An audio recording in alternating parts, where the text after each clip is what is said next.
All right. Dirty Sports episode 849 live on YouTube in 5, 4, 3. Welcome to the Dirty Sports Podcast. I'm your host, Andy Ruther, coming to you live from Cincinnati, Ohio, with my co-host from Citi Field. That's right. Joey, no chill, Praino. From home of the still NL East leading New York Mets. How's it going, Andy? It's good. Going with a little virtual background today. Yeah, I've heard a lot. I'm playing with some different ideas and I heard some criticisms of my background and I'm trying it out. Also, huge series win against the big bad Braves who are coming for us. They're coming. They're like Omar and the Wire. They're coming. And then they found us in their own stadium in Atlanta without two of our all-stars, one out with injury, one out for paternity leave. Also, Jacob deGrom pitching in the minors, still on a rehab assignment. And the big bad Braves lost the series at home to us. They're coming. Well, it is one series in a 162 game season. Hey, listen, I know. I'm just wondering how, like, it's amazing because this is something, and I posted a video about this yesterday, Andy. I don't know if you saw my Twitter video. I posted it and I got no replies. I think maybe because I scared them in basically mocking people for replying. So then I got no replies. But it's like, you know me. I mean, I'm tweeting about the Mets all the time. I tweet about the Giants every Sunday. I tweet about sports in general. As a Dirty Sports podcast host, I mean, I tweet about NBA games that none of my teams are in, NFL games that none of my teams are in, national baseball games, nationally televised baseball games. Never, and I mean never, have I gotten so many replies to tweets from a team mentioned in my tweet, from people that don't follow me, from tweets that did not go viral. Like, I tweet about the Pats. Maddie Goldberg's always in there. You're a hater, or Trink Data, or, all the insecure Pats fans. Every time you mention Pats cheat, they're insecure about their cheating. That makes sense. And a lot of times those tweets go viral, so there's that. Tweets that got liked by 8 people have Atlanta Braves fans in there who don't follow me, just arguing with me. I'm like, why are Braves fans so insecure? I feel like it's because the Steve Cohen era is upon us, and the Braves fans know that that World Series last year was the last hurrah for them forever, probably. But like, you just won the World Series. You just won the World Series. You're spending your day on Twitter searching Braves and replying to people. It's a weird fan base you got there. But what percentage? Have you ever done that? Have you ever, you're not a super fan of really, you're obviously the Reds. I've never done it with any team, to answer your question. I've never put in a team. I've never name. just put in Yeah. Mets into Twitter and then been like, seen somebody say something critical of Mets and be like, I'm going to reply to this guy. Well, like, what percentage are actual people, man? I mean, they're people. Like, you think they're troll accounts, or they're like whatever, but it's people who made an account to reply to people about the Braves. You guys just won the World Series. What are you so fucking insecure about? I'm looking. They're starting to become one of my least favorite fans. Like, I didn't really have, the tomahawk chop is obviously, ridiculous and racist, and, Atlanta as a whole, but I didn't really have any specific beefs other than with the Braves team. And now I'm like, oh wait, I think I hate Braves fans. Yeah, but I'm looking right now. So here's a guy who responded. He's following 11 people. Again, it's not a person. He is tweeted 23 times. Probably all in response to people talking about the Braves. I mean, I don't know. Twitter's weird. I actually don't trust. I know I'm gonna sound like Elon Musk here. Like I don't know what percentage are bots, man. I just or You think Twitter or whoever is setting up like a Braves bot? no. This is a little different. But I'm just bringing this in. Like I don't trust. I mean, you can spot the political bot pretty easily. I think. Yeah. It's weird. It's a weird move to search your team for sure. I mean, it happened. I mean, it happened under every tweet, at least once. It happened under every tweet. Random stranger. But you like going at it. I don't mind going at it. You know me. I'm just sitting there watching a ball game. I'll fucking have a tweet back. But also, I'm just like, who are you? Hey, mister, I don't even know you. Like, who are you? You're pretty confident though. I mean, like you're like saying right now, the end of the Braves era. That's pretty confident. They did just win the World Series. Yeah, they did just win a World Series. They won a World Series. There was a very small window there where Steve Cohen was like decorating his office. Year one. But like look around sports. Like, how's the NL West done since McCourt sold the Dodgers? I mean, the Dodgers have won every fucking year. I mean, even the years they don't win the division, like they beat the San Francisco Giants last year after they don't win the division. Like, when you have like listen, I am not necessarily a fan of the way baseball is run in terms of finances. I've been talking about a salary cap and a salary floor for longer than probably anybody. I've been arguing about this since the fucking 90s. So it wasn't always on a podcast, you know, it was in the fucking middle school lounge at the Brunswick School in Greenwich, Connecticut, like a young Joe Praino, we need a fucking salary cap. But it is what it is. This is the reality of baseball. I mean, I'm arguing with Braves fans who are like, well, what about when we sign Jacob deGrom? This is your big plan. Your big plan for relevancy in the NL East going forward is stealing our best player. Good luck with that. You didn't even keep your best player from last year. Well, like, so, bye forever. Is that why you have the Citi Field background today? I mean, I'm going to Citi Field background just in celebration of the 2 of 3 from the Braves at Truist Park, with McNeil out, with Marte out, with deGrom not back yet. I mean, Max Fried, more like Max Fried. Nice outing. Well, your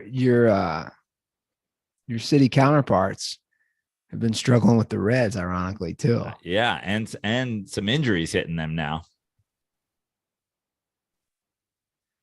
Yeah, man. I don't know. It's crazy. It's one of those years that I feel like it just has flown by. Like, we're more than halfway down the season. The All-Star game is next week. All the All-Star game stuff is next week. I know. If you're in LA, if anybody wants to take me to the All-Star game, I'm available. Oh, it's in LA this year. I didn't even know that. Yeah. If anybody wants to go to the All-Star game, has an extra ticket, I will go with you. I will buy your Miller Lights. They don't have Miller Lights at Dodger Stadium, but I will smuggle in Miller Lights because obviously that's what we'd be drinking. I've never been to an All-Star game. Me either. I've been to the Home Run Derby with you in San Diego. And I remember the pictures. I was wearing this very shirt. Yeah. Maybe this very hat. I remember all the cucks with their baseball gloves. Yeah. That's like the official cuck sign. Like, oh, you brought a ball into the game and you're a grown ass man. Yeah, cuck. Yeah. I call everyone a cuck now, by the way. And I've noticed everybody does it. My buddies, my girlfriend, like, look at this cuck. Look at this cuck. Like, now cuck is just dork. Yeah. It's a new cheddar dick. It's the new cheddar dick. It's a new dork. So there's a new title. That's the title of the episode. Cuck's the new cheddar dick. I saw someone posted something on Reddit and then the post was removed. It's just titled Andy. It was pretty funny. It was about how a saying is ruined. There was like 4 or 5 steps. Yeah. I remember. I didn't see it, but I've seen that meme before. It was like, hate something, say it ironically, embrace it, overuse it, kill it. Like basically, the post just said Andy. Yeah. I was like, yeah, that's me. It's lit. I still say that. I do. I still say that. Well, we got some good stuff to go over today. Some news I feel, first of all, is not being talked about enough in the mainstream media. I was texting you yesterday nonstop about this because I find it wildly entertaining, fascinating. It's like a Netflix miniseries. The current thing going on with Daniel Snyder avoiding Congress, no one's talking about.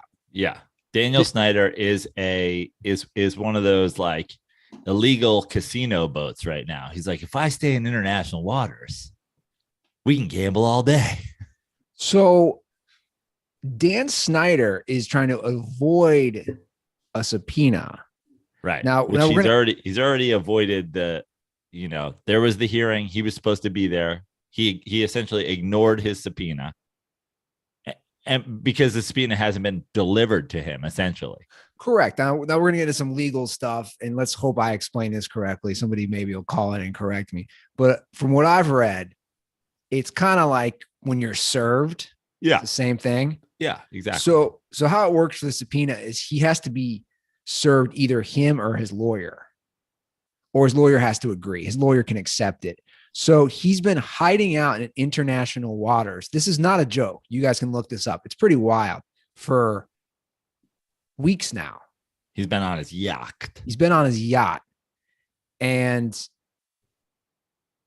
he has, let me just pull this up.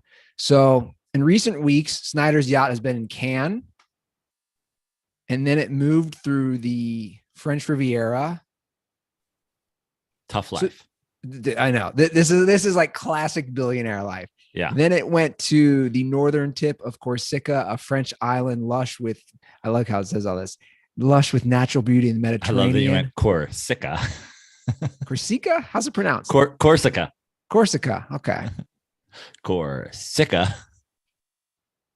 So I guess this can all be tracked. Corsica. This can all be tracked, which is also something I discovered at vesselfinder.com, a website that tracks ship movements. It's gone to Sardinia, Italian island. And so Snyder is just dude, I'm not making, like, this is, again, nobody's telling us. And then there's layers to this. He has said he will come voluntarily. Correct. Without subpoena.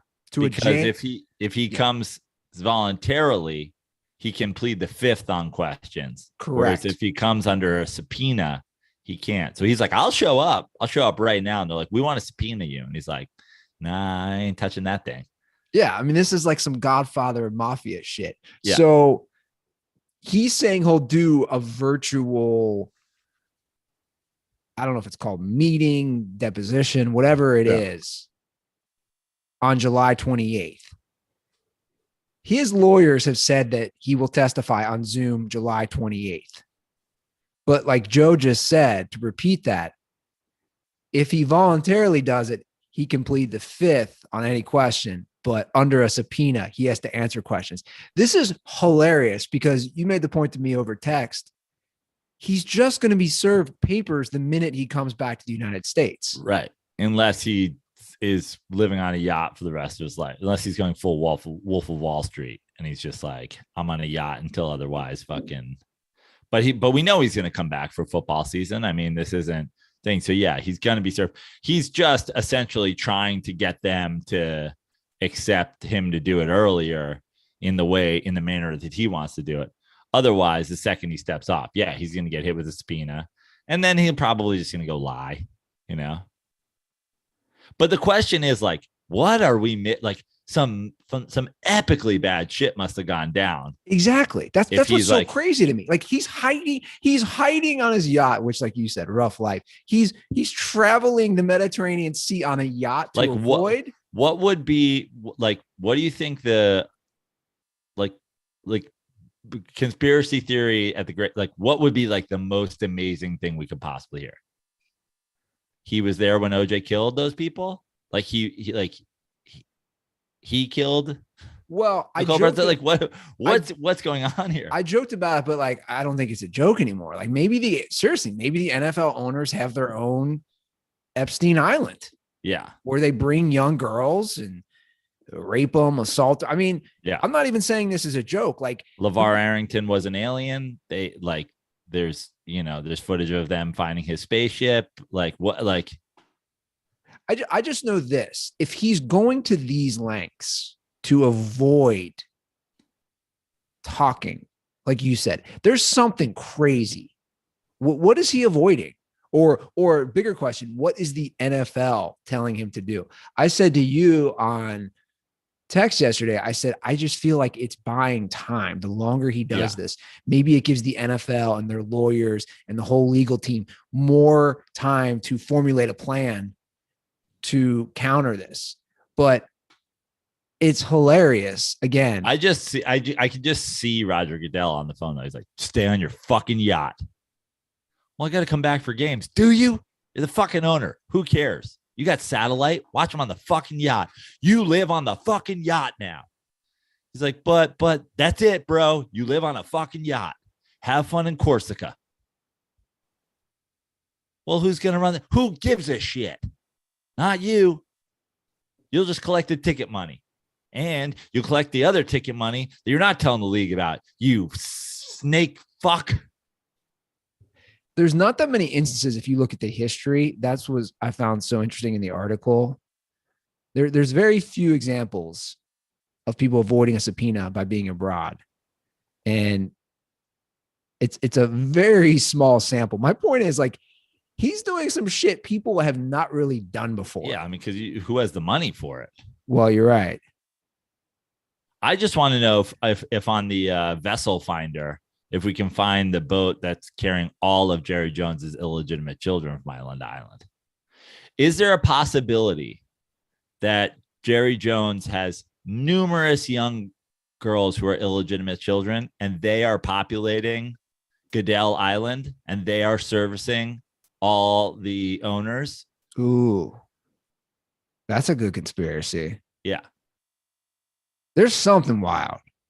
You'd have to think there's something kind of crazy, like not your normal shady, sleazy stuff. I feel like there's the something. NFL has their own version of Epstein Island, and all the young girls are Jerry Jones' illegitimate children that he has put on a vessel and send out there. That's a Black Sports Online headline written all over it. But again, we said this a few weeks ago. It wouldn't stop people from watching. No. We'd all be like, yeah, okay, that's some bad shit they're doing. But seriously, I love my football. Yeah.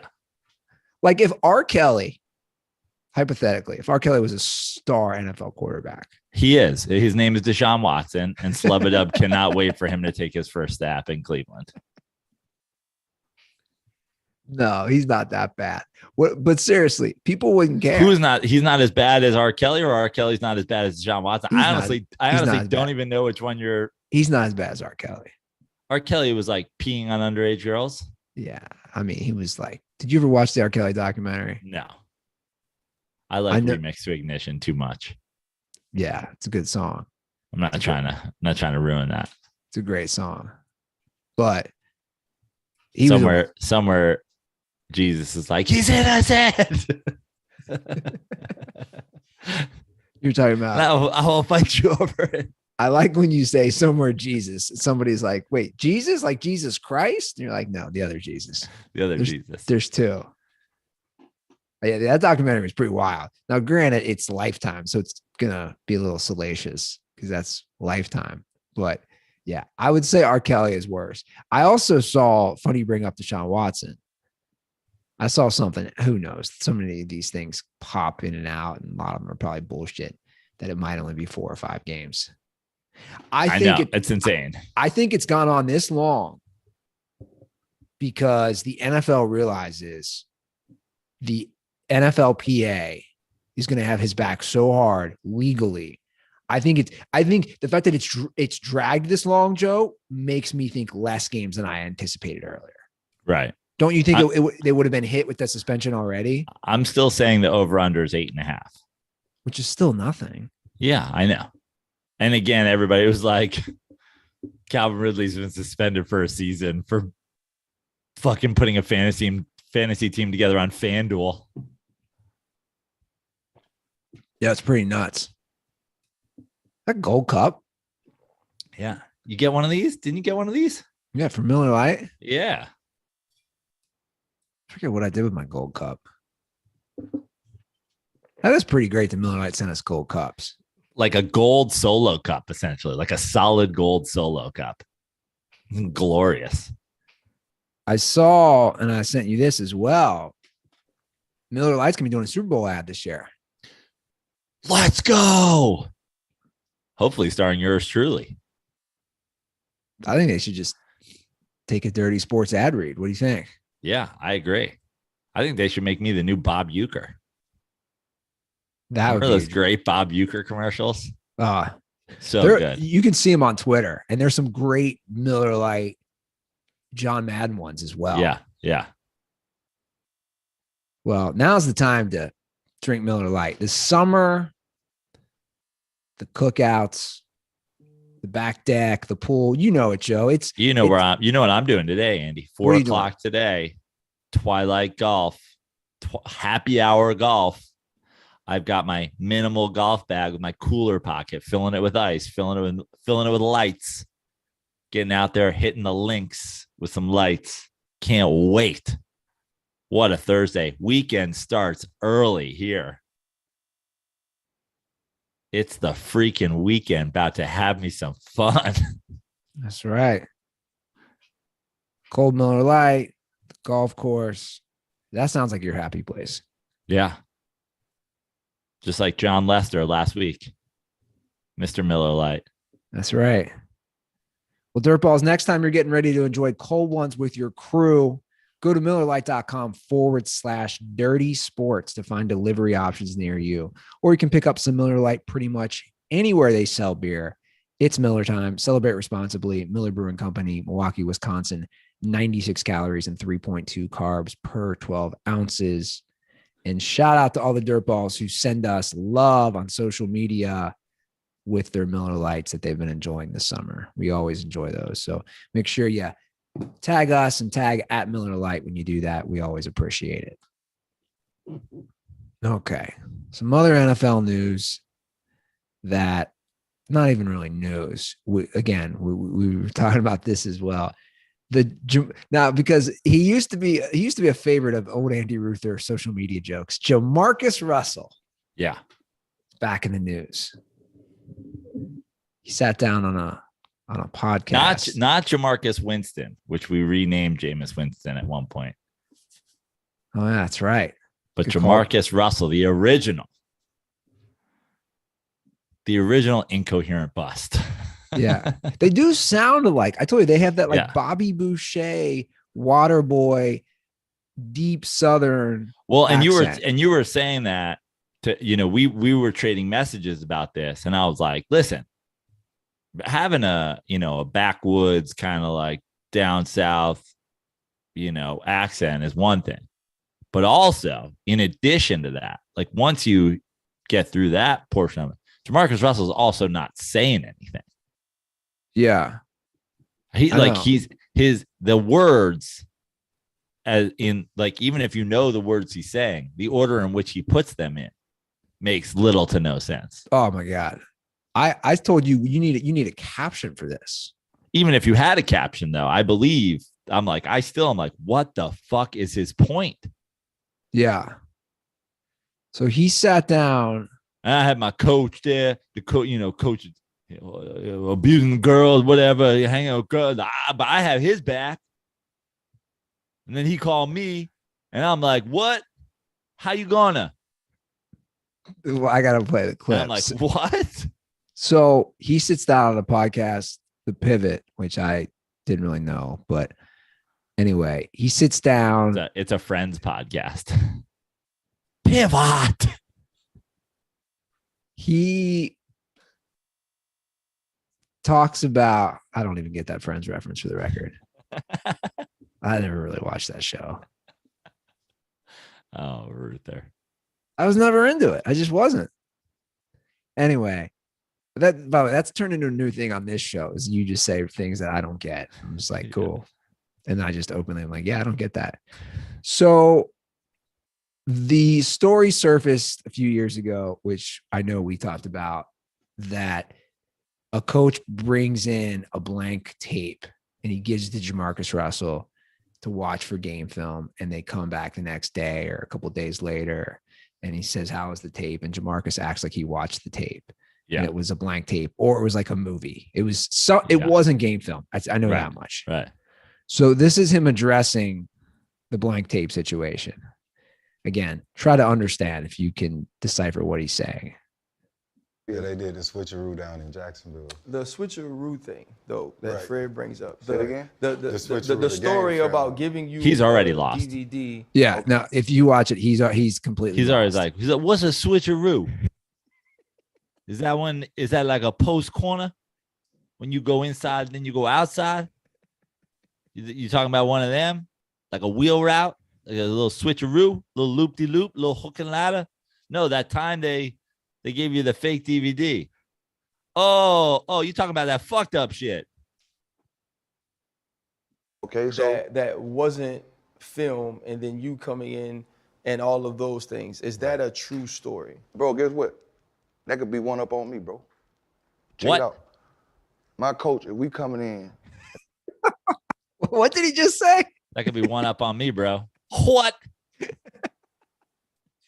All right, let's try to get through this. Okay. This is what we doing. We coming in watching film, bro. The other 2 quarters, we all watching film. This is what we do. So after some foul shit go on, what? A few weeks later, I come in, my shit the only one on the table. Like, y'all already been mean before I got here or something. Like, where y'all shit at? So every day I come in, my shit just be thrown across the table. So at that point in time, and my life, what was taken. I think he's talking. I think he's talking about the tapes. Like the tapes were on the table. Is that what he means? That's what I'm saying, man. I've no idea his shit. What's his shit? His playbook, his hoodie, like the tapes, all their shit ain't there, but my shit's everywhere. You're like, what is the shit? What the fuck are you talking about? I don't think the other guys in this show. So are you guys not following? What I'm saying is that's one up on me. Yeah, I don't think they have a clue either. If you see their faces, they're like, "What is going on here?" We're gonna go ahead and pivot to another topic. And play shit. I might not watch it, but when he asked me a question about it, hey, yeah, it was cool. Whatever, let's go, get on with it. But look, he doesn't get. I might not have watched it, but it was cool. Get on with it. What? Yeah. I think he's saying there. He just said, "Yeah, I watched it." Which, that's the whole story, dude. We know. But why would you play a fucking game with my life? Why would you fuck me over like that? Bullshit me. You supposed to be teaching me so we can get better, man. Like, what's up? Like, I never, got that. And LSU wouldn't have done no shit like that. Like, for what? Why would we even play that? Dude, I love when they go. And the best part about this clip is they'll go to the other guys who host the podcast. They're literally not saying anything, just going like this. Yeah. Just nodding their head like, what the fuck is this guy talking about? I think in their head, they're all doing the fucking Zach Galifianakis hangover gif where like they're doing a long division in their head. Like, one up on me? What the fuck does one up on me mean? And like I say, if it is, so be it. How'd they approach Wait, I know. Now he's doing Shakespeare. They came up to me with a DVD, and I was like, DVD to be or not to be? That is the question, coach. It's a Midsummer Night's Dream up in this bitch. Excuse me? What? What is happening here? Oh my God, it's too much. All right, let's see. Fred Taylor's about to ask him another question. You prior to that situation? No. Like questioning your work ethic, your habits. On Thursdays too, man. I used to go in the head coach office, bro. We used to go good tape, bad tape. Like we used to do this. Like it ain't nothing like. Like Siskel and Like I said, Ebert? after a certain time, everything switched. Right. The head coach went on TV and said I was the worst thing that ever happened to the Oakland Raiders. That was Tom Cable. But before that, I didn't never knew this man. Guess what they asked me? They told me about him beating on women. I wouldn't have stuck my neck out for this guy. He could have done it. Wait. Did Tom Cable beat women? I don't know. Anyway, Yeah. I think we all get the gist. This show should be called the CTE. Welcome to the CTE with Fred Taylor, Jamarcus Russell, and the ghost of Steve McNair. Wow. Interesting that you bring that up because It asked me and Coach, I thought we was cool. We played good cop, bad cop. He put a shining light in my face. I was shining light in his face. I'm like, answer the damn question.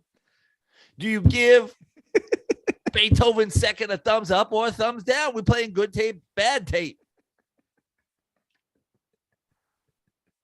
Can't be Siskel and Ebert, Coach. you said fucking Beethoven.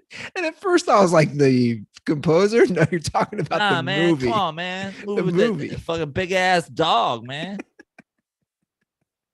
You seen that movie, The Big Ass Dog? He gets a leash wrapped around the table, drags Charles Grodin's lunch all down the motherfucking block. You know what I'm talking about? Fucking Beethoven. Oh my God. Dog don't give no fuck, man. This dog like old school Bo Jackson. This got lunch table dragging behind him, running through motherfuckers. That clip is If we had a running back like Beethoven, maybe I would last in the league. Is all I would have needed to say. I'm not drafting this guy. Isn't that what I text you? I was like, how Yeah. do you even interview the dude and draft him in any round, let alone first overall? Yeah, That's and some Raider shit. And this isn't like a, hey, uneducated type. This is just like No. Yeah, That's yeah. what I'm saying. Like, you can talk. exactly. Like he talks like you can have a deep Southern drawl. That's cultural. That's where you're 100%. from. 100%. That's whatever. Like, it's not that far off from Peyton Manning.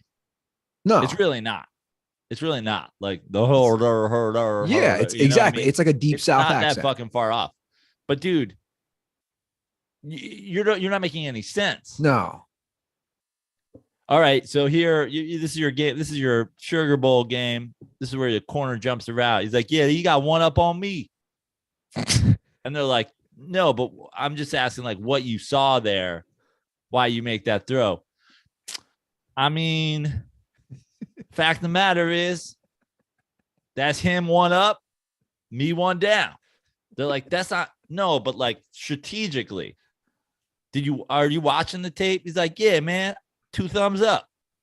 They're like, no, Jamarcus, we're just trying to ask you what happened on that play, man. Sometimes you buy Beethoven, sometimes Beethoven buy you. You know. Okay, we're gonna go ahead and draft somebody else here. What's crazy is Al Davis, for some of the younger dirtballs, he was so in love with the deep ball and he was so in love with the speedy receivers. Like that was the joke, the MO on the Raiders for all those years. He was so in love with the Hail Mary that he literally ruined their franchise for years with that pick. Yeah, it's one of the worst draft busts. Maybe it's like, would that be the single worst draft bust ever? Tim Couch, maybe. They both went number 1. Yeah. I feel like Tim Couch bounced around, backed up people, whatever. People were like, nah, Jamarcus Russell, he's good. He's good on that. That's one up on us. Did he play for anybody else besides the Raiders? I don't think so. Did he? He played in Buffalo. No, wow. He's got to be the worst draft ever. Joe, he played 3 seasons. That's it. That's insane. I had no clue. 3 seasons. And like, I would love to see it's like, what were his stat? Like, he didn't start 3 seasons, right? He played in 31 games. He started 25 of them. Yeah. He completed 52% of his passes. He starts 1 year. He starts 1 game his first season. Second He starts season basically the entire yeah. season. And then he gets benched after 90 and never gets picked up again. That's crazy to me. He's got to be the worst. You're right. He's only 36, man. He's not even that old. He'll be 37 in August. The fact that he, like you said, didn't go become a backup somewhere. Yeah. He's got to be the worst draft, the biggest bust of all time. Yeah. And then he was making comments about that. About being the worst bust. Yeah, he man, if you're gonna be if you're gonna be a bust, you may as well be the biggest. I think that's what he said. I have the quote right here. If you're gonna call me a bust, then put the biggest on that motherfucker. That's hilarious. I was like doing a bit. I've become Jamarcus Russell at this point. I was doing a bit and I have now taken. That's amazing. Here, I have the clip. That's incredible. Do you consider yourself the biggest bust in NFL draft history? When you look at it that way, I say I must have been the best to be the biggest, right? I'll say my didn't turn out how I would wanted it to, or not how they expected it to, but if you're gonna call me a bust, like you say, put the biggest on that, man. I love it. If you're gonna say it, put the biggest on that. But that shit don't bother me, man. Like that shit is not in my world. That bust it don't apply in my shit. It don't apply to none of my family. It don't apply to none that we have going on. So, man, they can. Okay. Well, all right then. All righty then. Jamarcus Russell. You can't be the biggest draft bust unless you go number one. So, props to me, one up on me. I wasn't two up in that draft, one up in this bitch. I mean, it's actually kind of. I watched way too many clips. We weren't going to play anymore. But he talks about the purple drink, and he talks about what was that? Oh, sorry, somebody came over here, scared the hell out of me. He talked, Jesus Christ. I thought Jamarcus Russell was in your house. Yeah. The call's coming from inside the house. But he talks about that, and he says he's not broke. That's great. So that's a good news. That's awesome. So good for Jamarcus, but God, that was tough. You brought up CTE. A lot of guys from my time in the league, they buying DVDs, they buying watches, they buying all that. As we have learned, I do not watch DVDs, so didn't spend any money on that. So I'm good, man. I still got Beethoven's Second on VHS from my childhood, so we good. So that shit wore out. Well, on a serious, somber note, you brought up CTE. Demaryius Thomas had stage 2 CTE when he died last year. He was only 33, and he died of a seizure. Yeah. So football will God, fuck you up. It's crazy, man. It's so sad. I don't want to say Tim Tebow killed Demaryius, but shots fired. Yeah. You want to talk a little golf? Look at all this golf talk we're having on Dirty Sports. Tim Tebow went with the 90th trimester abortion of Demaryius Thomas, laying this dude out over the middle, fucking throwing him ducks, getting the dude. Too soon, Joe. Let's talk some more golf. Let's do it. The Open. It's the Open weekend, Andy. Is that what you want to talk about? No, I can't get enough of this LIV British stuff. They used to call it the British Open. Now they just call it the Open. Why'd they stop doing that? I think they stopped calling it the British Open because they don't just play in England. Well, yeah, I still think they play everything in Great Britain, but I believe it's like, why should we have to clarify when we are the original Open? We are the birthplace of golf. Yeah. It's like you can specify the US Open or the whatever, but. Well, Tiger finally commented in the LIV tour. Yeah, because he's at the Open. He's playing in the Open. And Greg Norman was not allowed. Greg Norman. Not allowed there. Right. So we finally have some input from Tiger on this, which I'm going to play. Before we even play it, I'll just say, like, it's not, we didn't need Tiger's opinion on it. Like, we didn't need to hear, we knew he was going to spin it in some sort of way, but the bottom line with Tiger is Tiger has all the money in the world, and the only thing that keeps people from shitting on Tiger all the time for all of the things that he's done off course and all of the failures that he has on course in recent history is what he has been able to accomplish on the PGA Tour. So Tiger's entire legacy is tied to his PGA Tour records. So he was never going to leave the PGA Tour because he doesn't need the money. Sure. And he was never going to leave the PGA Tour because even every dollar he earns continues to make him the most earned golfer ever. Every cut he makes is the most cuts ever made. Every, win he potentially gets in his career would be another win. Every major, which he probably won't ever get, is, chasing the thing. So his entire legacy is tied to his PGA Tour career. So he was never going to leave. Yeah. And probably should have just been like, it's up to everybody to make their own decisions and blah, blah, blah. Not everybody. If he were smart, he would have been like, not everybody's Tiger Woods. Not everybody has had the benefit of making $1 trillion playing on the PGA Tour. If I needed money, maybe I would do it. But instead, of course, he, Well, let's play. We'll just break down the clip. It's minute 18 seconds, and we'll just break down what all he said about the tour. These players are doing for, guaranteed money. What is the incentive to practice? What is the incentive to go out there and earn it in the dirt? You're just getting paid a lot of money up front and playing a few events and playing 54 holes. They're trying to, playing blaring music and have all these atmospheres that are different. I just don't see how, 54 holes. Okay, let's stop it there. I want to address a few things he's saying there.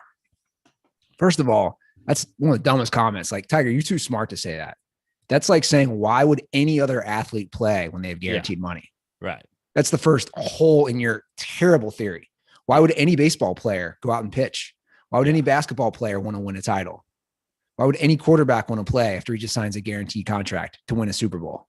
Yeah. So that stupid take of guaranteed money just got ripped up by every single person who said the same thing I just said.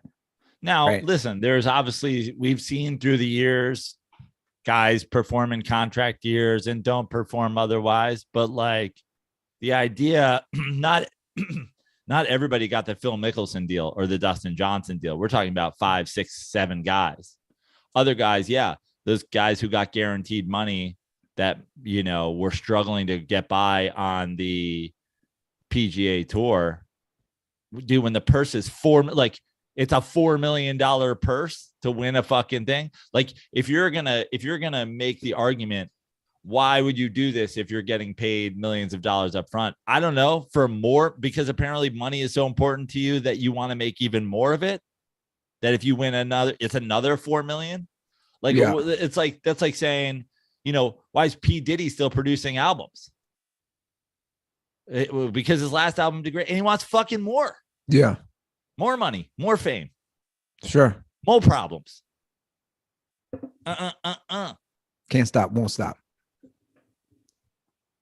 I just can't believe that Tiger would say, like, you just sound stupid, man. You just do. Yeah. Like I'm surprised. Like, you're too smart to say that. And then the thing about the blaring music. And honestly, that's a criticism That's Tiger Woods essentially criticizing. So if Buick and Nike and Rolex gave you all that money, why do you play? You're getting more money from your sponsors than you got from any purse ever. Sure. Nike's giving you more. Why don't you just go make Nike commercials? In fact, Tiger got all that money before he won a damn thing. Remember? Yeah. I mean, he was the next thing. He was the guy. Nike threw all that money at him before he had won anything. Because Tiger's a competitor and Dustin Johnson's just a whore. It's just a shit take by Tiger. And then he brings up the loud music. Dude, you sound like a boomer. You sound like a boomer. What you sound like, and then I'm going to play the rest of this. And then he's bitching about the 54 holes. Let's just get through this. I can understand 54 holes is almost like a mandate when you get to the senior tours. The guys are a little bit older and a little more banged up. But, when you're at a young age and some of these kids, there really are kids, who are gone from amateur golf into that organization. 72-hole tests, are part of it. I mean, we used to have 36-hole playoffs for major championships. That's how it used to be. 18-hole U.S. Open playoffs. That's. And you don't anymore. I just don't see how that move is positive in the long term. Yeah, exactly. And you don't anymore. So I don't see Tiger Woods as the face of golf for the last 20 years complaining that they now go back to 18 and do a one hole at a time for a playoff and demanding that the soul of the game is in 18-hole playoffs. You are literally admitting in your own statement that golf has adjusted itself from the olden times to the modern times by playing less holes. Yeah, I know. And by the way, 72 holes. Yeah, it's great for the golf viewer. Like, we can all tune in to the fucking thing on Thursday. I have the Open on in the background right now. But do we need it? This is the flag that you're planting in the ground. 54 holes is an atrocity. 72 holes is everything. These guys are so threatened. They are so threatened. And why should they be? That is the psychological question that every golf fan needs to ask. Why do they feel so threatened? You know why? Because their game had a monopoly. Had a 100% monopoly. They can do whatever they want. Full carte blanche, right? Do whatever you want. And the NFL never fears the XFL. I was going to say that. USFL. Yeah. Major League Baseball never fears independent baseball. The NBA never fears Europe or China because it always gets the best players. Correct. The PGA no longer has all the best players. They have the majority, but they're starting to lose a lot of great players. And they're starting to lose big fucking names. And like I said, multiple episodes now, by far the biggest personalities. Yeah. By far you can argue golf with me all day. I don't know fucking anything about golf in terms of the PGA Tour. I don't know, I can't split hairs between fucking, Hovland and fucking whatever. But I can tell you without a doubt, the most interesting personalities have left the PGA Tour, with the exception of Tiger Woods. What does this mean? I kind of want to break down this quote from the RNA chief executive, Martin Slumbers, who said, in reference to the LIV golf, there is no such thing as a free lunch, and it is harming the perception of the sport. Dude, what are you talking about? Harming the perception? It's funny you said, because you know what it's doing for guys like me who don't follow golf? Making it somewhat interesting. Yeah. I'm like, what's this LIV all about? You know what? I kind of want to check it out. Yeah. I might go to an event. I might watch it. I actually already have watched some of it. My point is, you're old heads, dude. You're 90s basketball guy. You're the guy who's saying, oh, back in my day, Bill Laimbeer. You're that guy with golf. Things are changing. And if your sport and your league and your association, whatever it was, if it was that good, guys wouldn't leave. And money does talk. Right. Let's not deny that. But again, Andy, you go back to it. It's like if you were, listen, take anybody, Giannis, Yao Ming back in the day, you can go make more money playing in China right now if you want.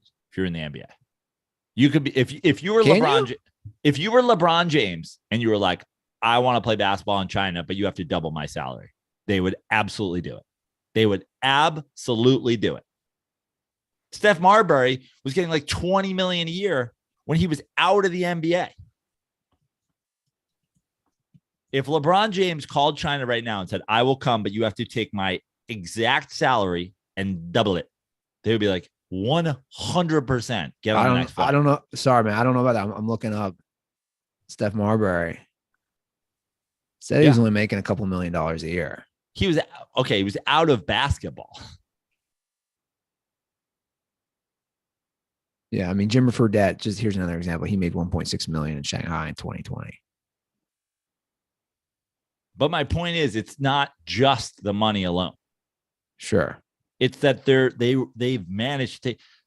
All these guys were like, we're doing this because there's problems with the PGA. Yeah.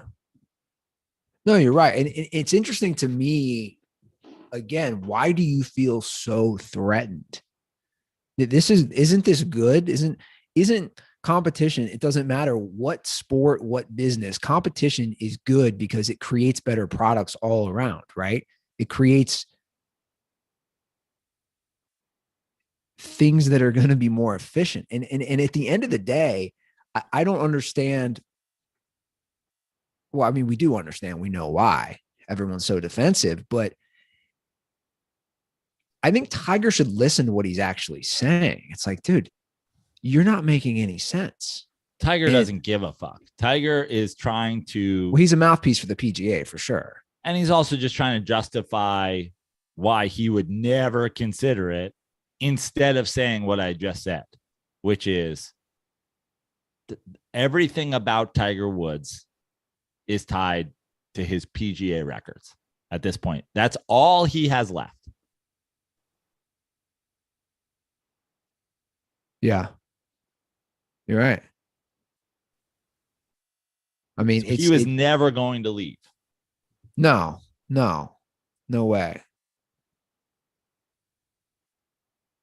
But I mean, look, the idea that guys don't want to compete again just because they're making a lot of money. Sure, money affects all of us. And I think you see plenty of examples of that in all professions. But there's just as many people who, like you said, and you used the Diddy example, who are just like, I'm going to keep grinding. There's the guys who work their nuts off and are just going to keep doing that because that's what they want to do. And also just imagine, just think about these guys. Dude, I'm no joke. My hands are like bleeding from like going to the range. Like I'm like trying to get good at golf in like the most fucking casual manner ever. Imagine kids who spent their whole lives trying to be great at golf and then be like, I got paid. Goodbye. I don't need to play golf ever again. Yeah. I never got paid to play golf. I never got paid to fucking surf. I never got paid to play baseball. I never got paid to shoot hoops. I do all that shit all the time. Sure. No, for sure. What they don't realize is that they only make, it's like anything. You only make people more interested in this. It's the, what do they call that? The Barbra Streisand effect? I don't know. Do you know about that? No. So she went crazy about, it's basically how Trump won, I would argue, how he became the president. It's the same thing of you get all the haters and you don't want people to talk about it. And then it only creates more momentum. So she didn't want somebody, what was it? I'm going to actually pull up it was about filming. Yeah. The Barbra Streisand effect is a phenomenon that occurs when an attempt to hide, remove, or censor information has the unintended consequence of increasing awareness of that information, often via the internet. Yeah. So again, that's my point of like, to me, that's what this is. 100%. The PGA stance should have always been like, listen, don't talk about it. We have our own golf association. Yeah. We're just trying to make our golf association the most successful golf association that we can possibly make. Sure. We think we have the product that should lure the best players here. But if some of the best players don't want to play here, that's up to them. We have a history. We have a good product. And if people want a different product, they should go find it. But I don't really have anything else to say about it. Yeah, no, exactly. But they shouldn't comment at all about it. Yeah. Right. I mean, if you're asked questions, like you don't know, comment it, but you just go, listen, you could. But if somebody asks me about another beer, I'm a Miller Lite guy. You want to drink some other beer? That's up to you, man. I can't teach you how to have taste. I'm a Miller Lite guy. I don't have anything to say about any of those other beers. I'm a Miller Lite guy. Tiger did not have to go into that. And that's just a minute 20 rant. Yeah. There's obviously more. Exactly. You don't have to comment, man. You don't have to say anything. You're only making this more interesting because underneath that's a video on Twitter. Then look at all the comments, right? And then it turns into people debating it. And look at me. I am the prime example of this. We have talked about more golf in the last 6 weeks on Dirty Sports than we have in 8 years combined of also, this show. DSPM presents Live and Let Live, the new podcast by Joe Praino and Tug Coker. If I can get Tug Coker to sign on.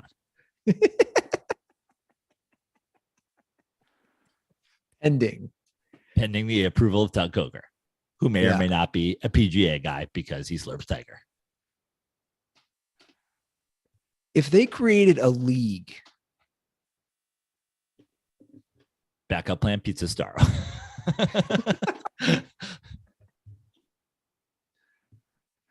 You got it all figured out. I would totally go to the LIV event with you. Yeah. To hear that loud music, bro. Yeah.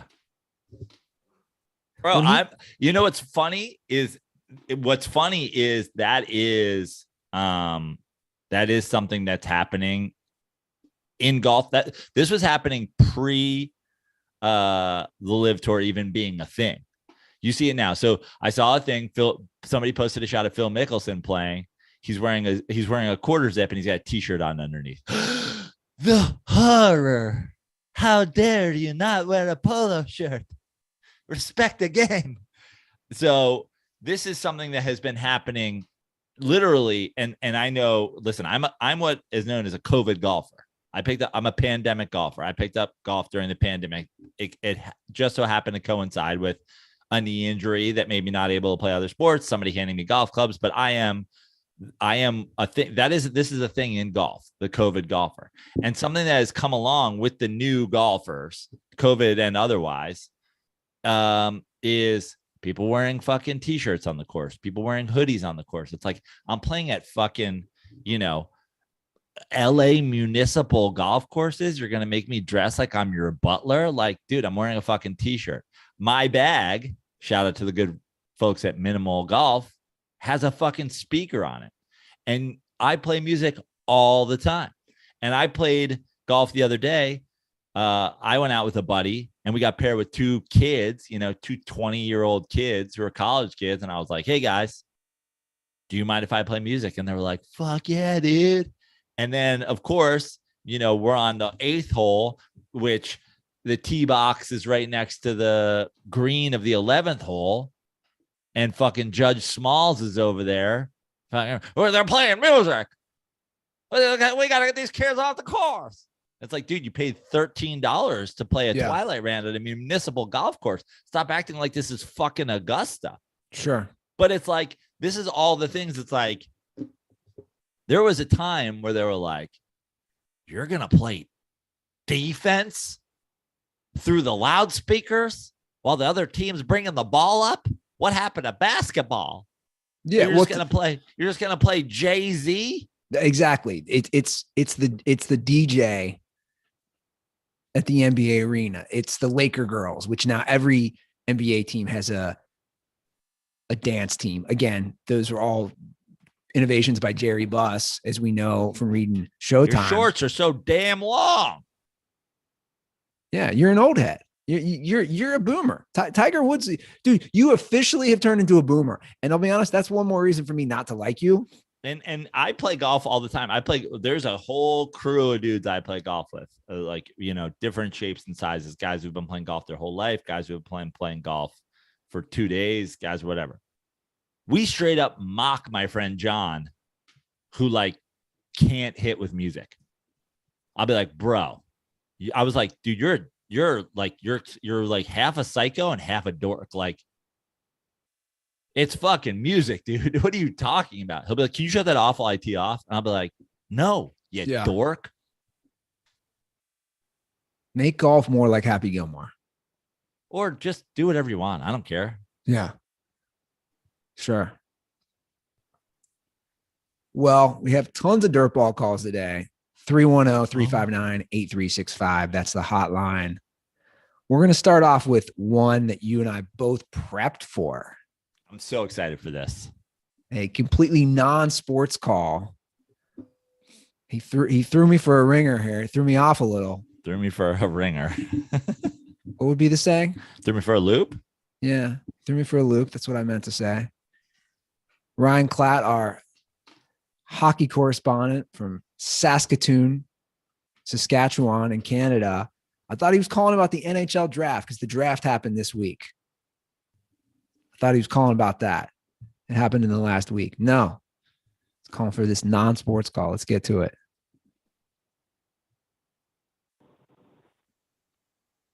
Hey guys, it's Ryan Klatt calling in. Non-hockey related today, non-sports related. We're kind of in a sports lull right now, so thought we could do something off the map here. If you guys could form a super band using whoever you wanted as a singer, guitarist, bass player, and drummer, who would be in your band? The only rule I'm going to make is that you can only use a maximum of one member from a band. So you can't use Ringo Starr and George Harrison. It would have to be one or the other. For me, on drums, I would have John Bonham from Led Zeppelin, arguably the greatest rock drummer ever.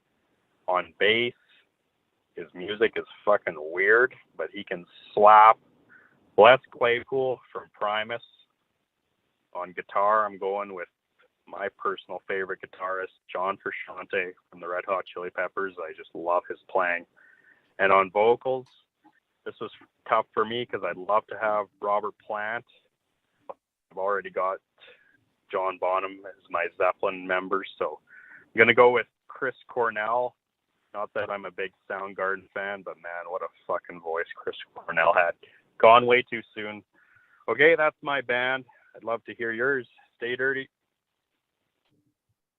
It's a great call, and that's a great four-member band. I mean, it's, you're choosing some of the best. If you look at, like, I did some research and I was curious, of course, Rolling Stones put out their top 100 for all these. And I think everybody he mentions, maybe not the guy from Primus, I think they were all in the top 10. So it's tough, but I like how you can't choose. Because I think I think Rolling Stone. I think they had Robert Plant as number one lead singer, right? Because then you can't use Jimmy Page, who's a top 10 guitarist of all time. Yeah. So for me, I went through it, and I thought about this as a band. I thought about this as like, not are they gonna all get along or whatever, but like musically, does it work? Remarkably, like, I picked people that are like not my I picked people that are not my top. Like, okay, this is who I think is the greatest guitarist of all time. Yeah. But I put together what I thought is a pretty kick-ass band. Now, before you go, can I ask this? Yeah. Does it has to be somebody from a band, right? Like you couldn't use Jimi Hendrix. So that was the thing, because he's more solo. So the two, I guess, I mean, Clapton wasn't a band at one point, but like, and by the way, I didn't pick Clapton, but Hendrix and Prince, two people that were in the consideration for a guitarist alone. Yeah, I had Jimi Hendrix in consideration for guitarist. Yeah, but then I realized, based off his call, you don't obviously Jimi Hendrix played with other people, but I can't name those people. All right, I'm gonna let you go first. No, I want you to go first. No, I want you to go first. Okay, I'll go first if you want me to. Now here's the deal. When we start with drummers, I'm starting with the drummer too.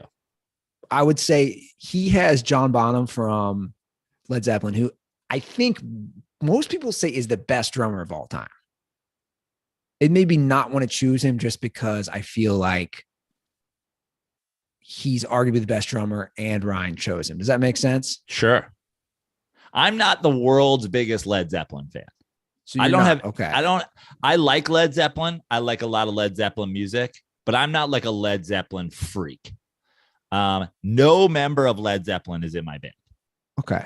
So drummer, I'm going to go Keith Moon. Okay. From The Who. Died too young. He was a lunatic. I'm a big fan of The Who.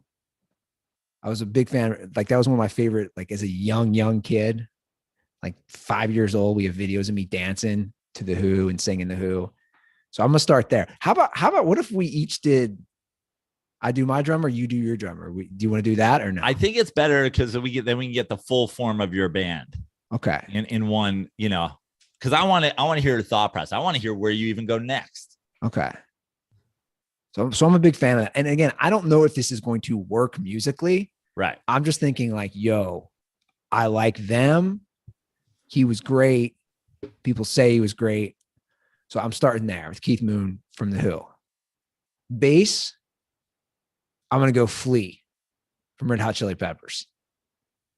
Now, I don't know where he's argued up there. I love Flea as a performer. I think he's exciting. He's eccentric.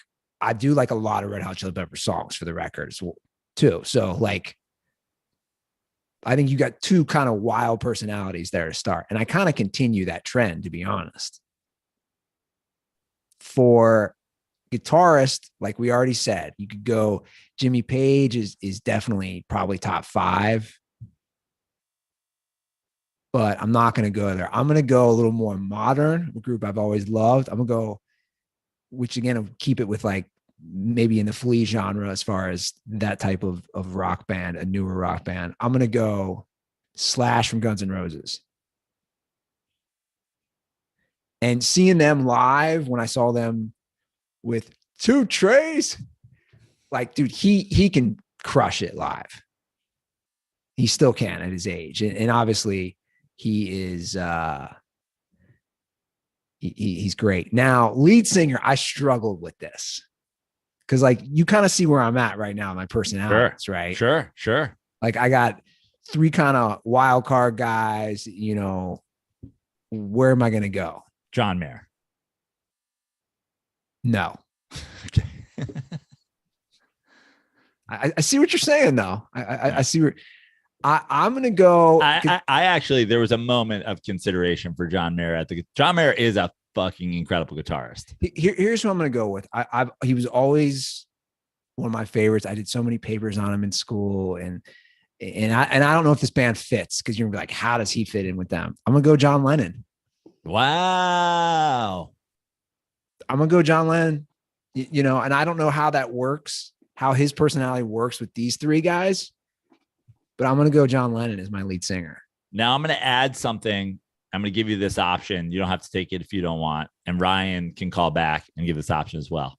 What if I said you get a bonus member of your band somebody to sing harmony, somebody to play rhythm guitar. You could have a guy on the piano, because I added a bonus spot.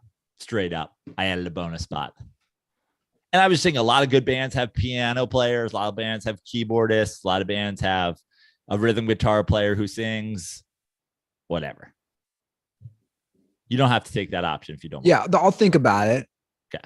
And Ryan, you can think about it and call me back too. But it's like a 6-man, essentially, but a 5th man. It's a 5th man. It's a 5th man. But like a 6-man. I gotcha. All right. Here we go. This was a lot. By the way, this is the kind of shit Ryan gives me, and he's like, "Oh, guys, you should sit around and do this." I'm like, "Okay, I'll just spend 3.5 hours." Like, I figured plugging in pieces and taking other pieces out. I knew you about do it that. way too hard as a band. Thinking about it in terms of styles and what I want together. Okay. Again, I want to say right up front, I don't like everybody's opinion on each one of these guys, like status in terms of like greatest of all time, means nothing to me. For a drummer, and this was tough. I went through a lot of different fucking options. I even considered your boy, Dave Grohl from Nirvana, just because he's gone on to do so much. I considered him too, for the record. Because he's gone on to do so much. He's Yes. not the world's most talented drummer, but it was like, I kind of love the idea of having a fucking big personality back there who went on to fucking lead a band. I considered fucking God, why am I blanking on his name now? I mean, he was honestly my first choice from the band, but I settled on from U2, Larry Mullen Jr. Okay. And the reason I settled on that, before drummer heads out there lose their mind, like, he's crap. I actually was like, when all is said and done, that's precisely what I want in my drummer, is what he provides for U2. Like, no frills, human metronome, fucking quality drummer, kicks ass, but he's not drum soloing. It's not the big show. The drummer is not going to be Levon Helm, by the way, from the band. So I can't believe I blanked on that before. But he didn't really fit musically after I put the rest of the band together. I want a guy who's going to kill it back there, but kind of do it quietly, ironically, from the drummer spot. I don't need these fucking huge drum fills and whatever. Like, the rest of my band is sick. Give me a fucking guy in a tight t-shirt, keeping fucking time. Bassist. We share, dude. Flea. I went Flea. I went Flea. I'm the same as you. He is not, no one argues he's the world's best bassist, but it's all about that soul. It's all about him getting in that fucking vibe. Like, he has if you haven't read Flea's Acid for the Children, it's an incredible book. And he talks about like how when he gets into that mode and just like loses himself in the bass line. So I was with Flea. Now, Flea almost didn't make it because at guitar, I heavily considered John Frusciante from the Red Hot Chili Peppers. But guitarist was by far the most difficult one for me. Yeah. I considered Frusciante. I considered Keith Richards. I considered George Harrison. I considered Slash. I considered Hendrix, and Prince, despite whether or not we were know if we could keep them from the band. And I considered Eric Clapton, who's also sick. And for half a second was like, John Mayer is a pretty good guitar player. But I did not settle on any of them. Ooh. This is going to be... And I considered Johnny Greenwood from Radiohead. But I went with Larry Mullen, drum roll, please, Jack White. Ooh. I just fucking love Jack White. I like it. I think at lead guitar, he brings so much musical fucking, he's just such a dynamic musician that I almost feel like it would almost be a Russell Hammond from Almost Famous situation where Jack White is almost the leader of our band while not being the lead singer. And I just think he fucking rips, and I love his style. It's so grimy and so good. And it's tough to give him a nod over Keith Richards, who also just an innovator. but I was like, for the band I'm making, I'm going Jack White. The singer, once I got to this point, really wasn't that hard for me. And I think it's, again, going to shock people. I'm going with Axl. Oh. So I've got Axl Rose, Jack White, Flea, and Larry Mullen Jr. Wildly different personalities. I have no idea who's in charge of this band. I know it's probably Jack White. Like, I think the Jack White Axl Rose battle for this band is just going to cause so much like great creative energy and argue. Like, they're probably going to fist fight each other all the time, but music's gonna come out of it. And Flea's just gonna be like, I'm gonna be over here chilling. And Larry Mullen Jr. is like, just call me when you need a drummer. So that's great. And then I talked about how I considered Johnny Greenwood at guitarist. And that was when I decided that I need Johnny Greenwood as my bonus member of the band. He can fuck with the keyboard. He can fuck with his guitar. He can play guitar parts. And he can also just do all kinds of our fucking looping and electric shit and whatever. And together, those 5 guys, I think, are a sick band. And they're they're all alive. Well, here's what's interesting is like we were almost had a very similar mindset. Because my thing was like, okay, if I choose Axl, then I can't choose Slash. Yeah. That's a great way to do it. Right. Yeah.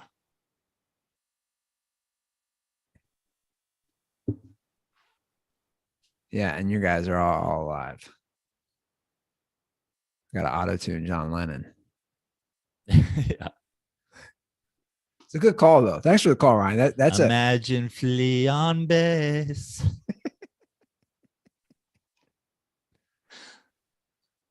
All right. What do we want to go to in the calls? Remember Joey from Minnesota? Yes. He called and he left a couple calls. Apparently, he enjoys the angry Andy Ruther. Again, and he misses him. I feel like he's in the minority. Like this dude's kind of Joey. I feel like you're kind of the minority on some things. Let's hear what he has to say. I might have a little surprise for Joey too.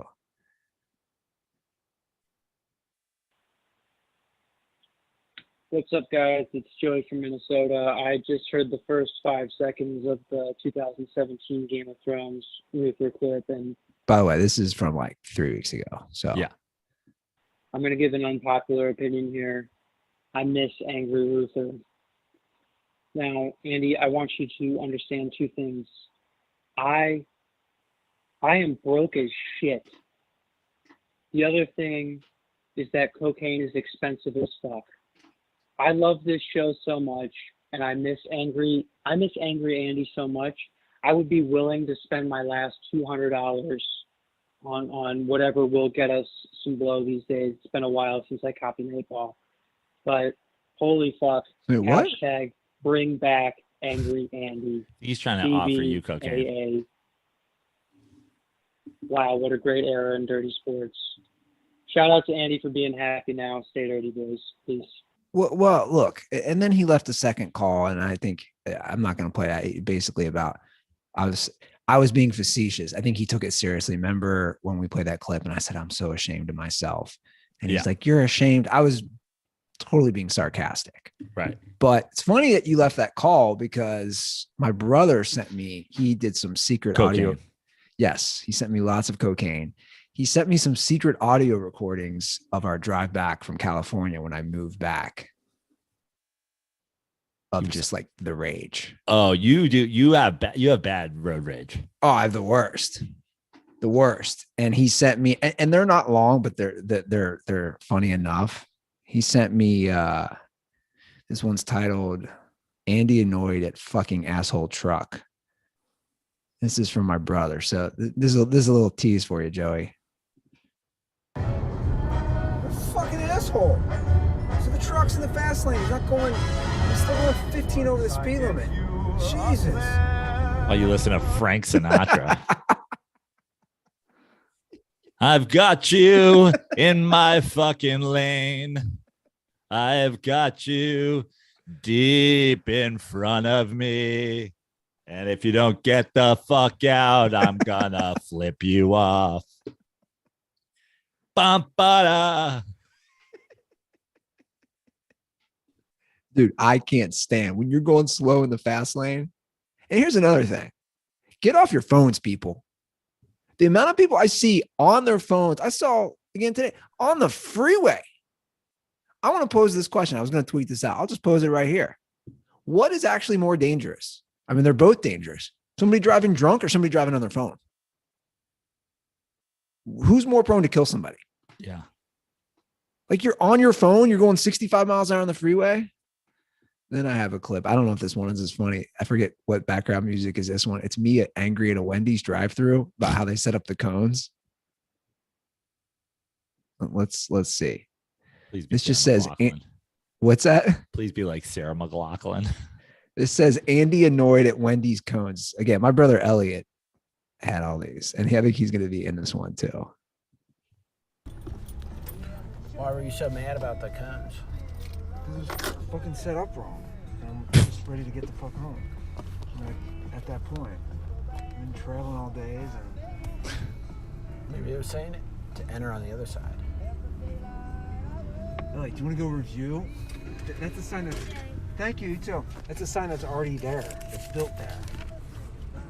I don't even know why they have cones set up regardless. Why are there cones there? There shouldn't be cones there. Why are there cones there? You can have like one. I'm speaking logically. Well, Bob Dylan in the background. There shouldn't be cones there. Why are there cones there? Tell me why there are cones there. Why were you changing their cones? Because I can. Thank you. I went out and I physically changed their cones for the record. I was so That's because annoyed. you were listening to the Ultimate Disruptor in Bob Dylan. You're like, government can't hold me down. Give me a fucking guitar. There's a few more seconds of this. Yeah. Thank you too, sir. Make sure we got balls. Okay, we do. The cones, they are changing. We're gonna check out the cones. Yeah, let's fucking assess the situation.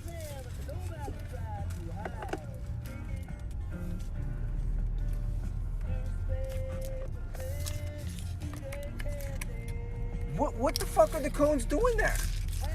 Turn left onto Pacer Drive north. Tell me where the cones are there. Turn left. Tell me where the cones are there. Let's assess it. That says enter. A lot of assessing. They're just trying to create a line, one line, so it doesn't interfere. Curate my dick. You know what my favorite part about this is? I just love the idea of a stoned Wendy's employee out there listening to the same music you had on in his fucking headphones when he was out there just being like, with his cones, like, I'm gonna paint my masterpiece. He's like, this fucking cone's going over here. This one's go over here. This is a fucking impressionist painting of a cone. Fuck yeah. He's like, these people are gonna be doing loop-de-loops. It is funny, the stuff that triggers me. I think weird things will trigger me. You think? Like, it's not like my buddy, when I was in St. Louis, he goes, dude, you're so calm. Like, he's got a 2-year-old. You know how kids can be at 2. They can be awful. He's like, you're so calm and relaxed with my kid. And you have such patience that I just don't have. And then his kid came out in a Kobe Bryant jersey and you yelled at him. You brainwashed little fuck.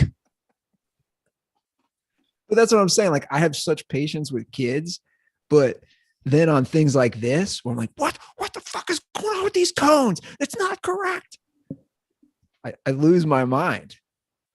So there you go, Joey from Minnesota. And I'm not going crazy in those, but yeah, but we know you could have. If you want to catch angry Andy, the best place for it is in the car. Oh yeah. You know what I'm going to get, because everybody keeps asking for it. I'm going to bring on an episode. People want to hear some of the clips from the Goldberg episode where he walked out of the smut studio. Oh yeah. Where I'm just screaming at him. Fine, leave, Maddie. You're like my brother Mikey. My brother Mikey is pretty chill all the time, but if you get him caught in traffic in New York City, it's like why he lives in the fucking woods now. he just starts raging. It's like it's racist, it's sexist, it's classist. He's going crazy every time. These fucking hipsters, I'm gonna fucking murder every last one of them. That's funny. Okay, speaking of an old Ruther clip, we have a request, Joe, and I'm going to find this as well. I'll play the call, and then you know what? I'll try to get this for next week. Hey guys, so I'm just listening to your episode right now about Kobe, and I agree with you 100%. But literally right before you made this episode, I saw a tweet, which I was actually going to call about, ironically, saying Kobe fans convincing themselves that he's anywhere near LeBron might be the most delusional the most delusional thought in like sports history in general, which I think I have to agree with. So my question for you guys is, what is the most delusional fan base, whether it's a player or a team fan base? Because obviously sports fans are very delusional, whether it's Kobe fans. You guys have talked about Steph fans, Michael Jordan fans, and when it comes to teams, obviously Cowboys fans are something else. New York Knicks fans are kind of nuts, I think. But so I would have to say Kobe fans and Dallas Cowboys fans are the worst. And also, I started listening to this like probably a year or two ago, maybe a year and a half. So I never got to hear your guys' debate about Kobe and how back whenever Praino was arguing that LeBron was better against Andy. And I want to hear those because I just think it would be fucking hilarious to hear Andy Ruther talk about killer instinct and will to win. And I just want to hear Andy Ruther in his old days talk about how Kobe was actually better than LeBron James. So if you could either, I don't know, maybe play it on the show or try to find somewhere where I can listen to it, just let me know, please. I need to hear it. So yeah, condoms are for Kobe fans. They're the fucking worst. Later, guys. So what I'll do is I'll go through. I almost like vividly remember. It was in Sideshow Studio. I remember. One yeah, episode. and I vividly remember one from the old Smuts. Like it happened for a while. It happened for a while. And let's be honest, it's not like the full conversion. Andy's full conversion is very recent. I mean, we're talking probably. I could say as recent as like in the last months of the Smut Studio, like claiming, listen, I'm not even sure Kobe Bryant was the best player on the 2 championship teams with Powell. And you're being like, okay, now you're being ridiculous. And I'm like, I don't know. But if you look at offensive and defensive ratings from those finals, all in all. Well, I know for sure. And by the way, that's still arguable. That's totally I was going to say, I would still argue that.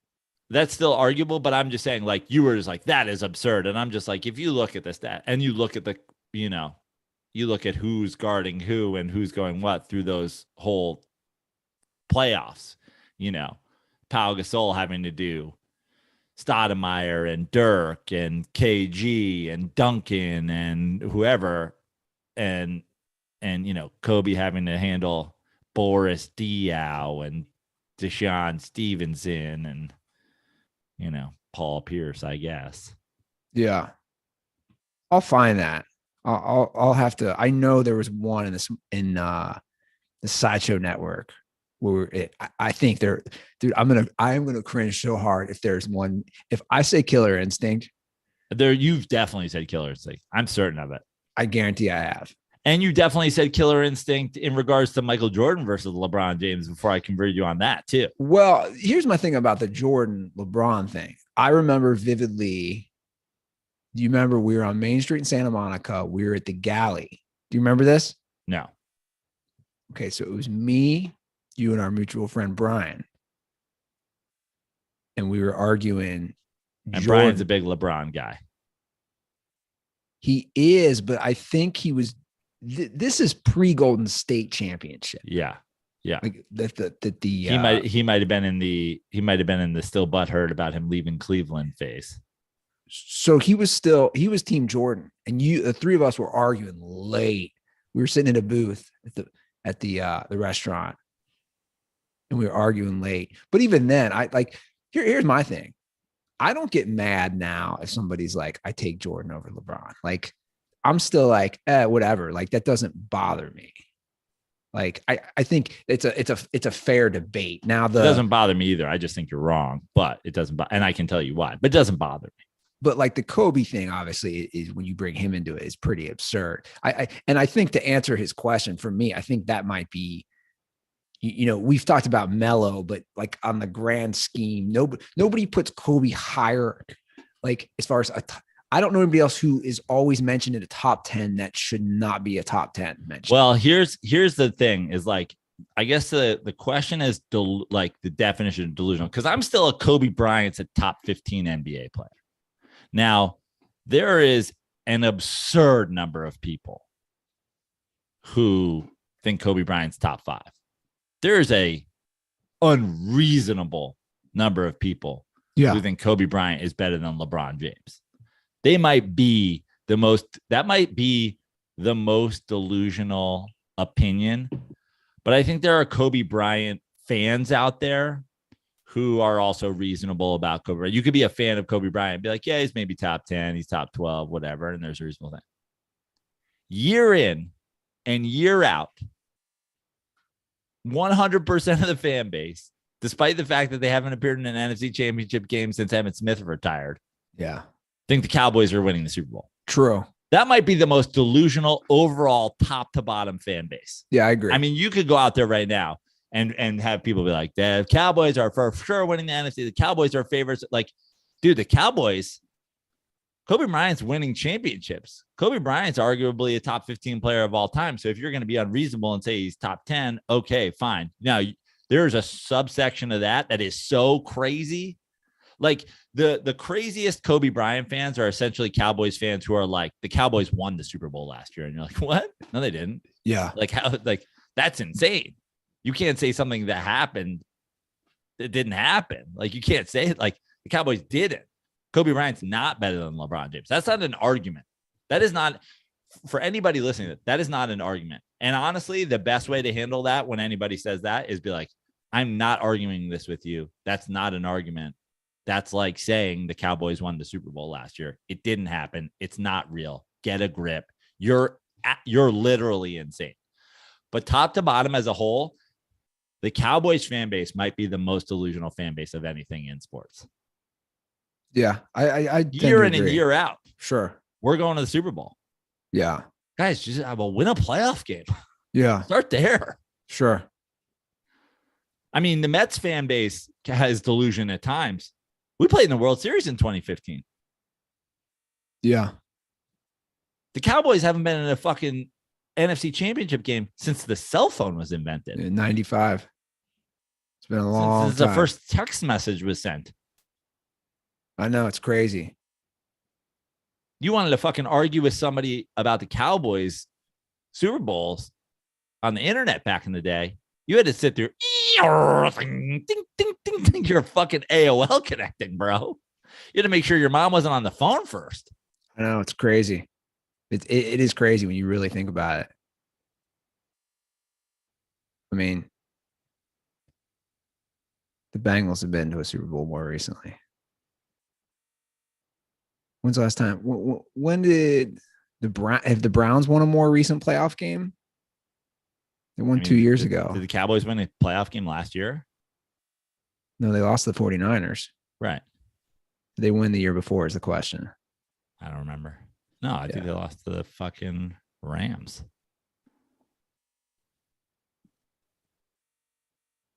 No, because the Rams beat the Seahawks and lost to the Packers 2 years ago. Yeah. So that was 3 years ago. Dallas came to LA and lost. I think it might have even been even more, but who knows? The point is that they're not successful, and they do have a wildly delusional fan base. So give us a ring, 310-359-8365. That's the hotline. Now, Andy, you're going to try to find some stuff. Yeah. Justin Wood sent us a message. Randy Ruther, but he was joking about breaking news, but there actually is breaking news. Okay.